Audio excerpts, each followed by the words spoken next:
Good morning, Misty Lee from Campground TBD. I was going to wait until I quit sweating to go live, but I think that's going to be around September, October. The humidity here is absurd. So you'll note I don't have a makeup artist or a hair person coming in before I go live because it's real, it's raw, and it's organic. Just like me, just like what I teach, preach, and practice out here. So today I want to talk about something, this is not my idea, but it's a beautiful little acronym we can remember called ZAPS, and it comes from Brendon Burchard. And I got shocked in my house this weekend in a lightning storm pretty significantly, and it blew out several of our big appliances and our outlets and some of our lighting and our infrared sauna. So we've got people coming to tend to that. But I thought the ZAPS acronym was a really cool reminder after getting zapped in my own house. So when we go through something, sometimes we have an expectation that it's going to go, I have an idea and I'm successful at it. But if you've ever been an entrepreneur for very long, you'll know that this is how entrepreneurship goes. You know, that there's this, oh my gosh, I'm on top of the world. Oh, what have I done? Oh my gosh, this is the best thing that's ever happened to me. Am I going to survive? And it's just this constant roller coaster. And so the idea is to understand that when we're feeling that low, we need to zap ourselves in a positive way to remember who we are and where we came from. But zaps in the negative is what I want to talk about. He shares it, and then we'll come back to the quantum writing application. So ZAPS, we have a thought and something isn't going our direction. We have any kind of challenge, frustration, struggle, anything like that in our journey.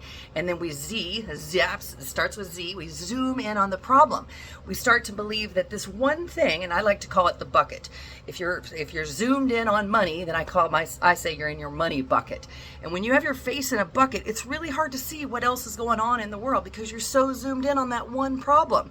Then we attach an identity to it. We take that problem and we go, oh, I'm failure with money. I'm not doing well. This isn't going to work. We attach something about myself to that problem that we just zoomed in on. Then we go to P and we start to punish ourselves. We talk poorly of ourselves. We self-soothe. We say, forget it. That call didn't go well, so I'm just going to go plop down in front of my phone and scroll or watch Netflix or get on Amazon or whatever it is that we do to detach from our delicious success goals. Then after the punishing, we go into shame or shrinking. And I would add, he does say, Brendon talks about the S being shame or shrinking. And I would add, or self-sabotage, or stories, or substance. So when we get to that S, we start to go, man, I'm no good at this. I'm dumb. I shouldn't have done. We start to shame ourselves, or we shrink down. You know what? I don't have any support. I'm just going to forget that goal. What was I even thinking about that big goal? And we shrink back down. Or, as I like to add, we self-sabotage. We call someone who we know is not supportive, and they tell us how dumb our idea was, and we agree with them and go, you know what? You're right. Thank you. Thanks for bringing me back to this poor reality. Or we self-sabotage with substance. We go out and have a drink. We go out and do drugs. We go out and spend time with someone who is not a good match for us physically. We take up any type of activities that are not moving us towards our goal. We self-sabotage, or we start to tell stories. You can be just as addicted to a story as you can to a substance. So when we're in that shame and shrinkage and sabotage point, sometimes we begin to tell stories and then we believe them. You know, I'm never going to be successful. My dad did this to me. My brothers did this to me. My ex-husband told me that. My mom never supported me. My sister used to pick on me. Whatever the story is. And we use that story to kind of co-sign on our zap. So not only are we getting the zap, but we're going back in and sticking our finger back in the plug-in over and over and over to continue to zap ourselves into submission, into that lower level comfort zone where 90 to 95% of the entire planet live. Let me just get through today, Lord. Let me just make my rent, Lord.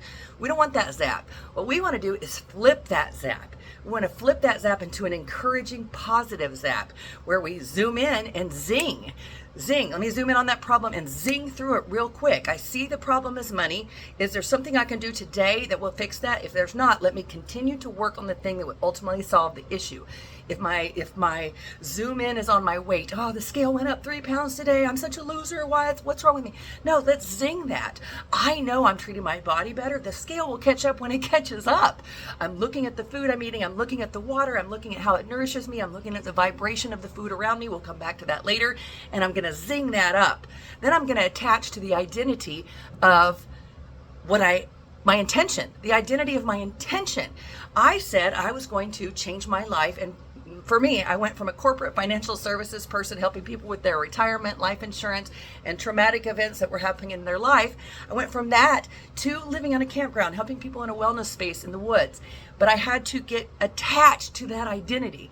This is who I am. This is what I'm going to do. So I zap myself back into remembering the identity that started this path. Then instead of punishing myself, I praise myself.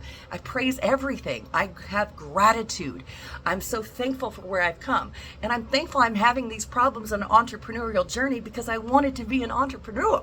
I could go back and have the problems over at the 9-to-5 job, but those are not the problems I'm choosing. So instead of punishing myself for having a hiccup in the road, I want to praise myself. When a child is learning to walk and they fall down, we don't go, "You're stupid, don't try again." We go, "Good job, baby girl. Come on, you can do it." We praise them. So we zing ourselves back into it. We reattach to the identity of who we wanted. We praise ourselves and really practice radical gratitude.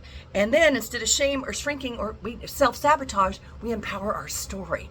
I remember the vision I have. I know the story that I'm working for. I know how I fit into that future story.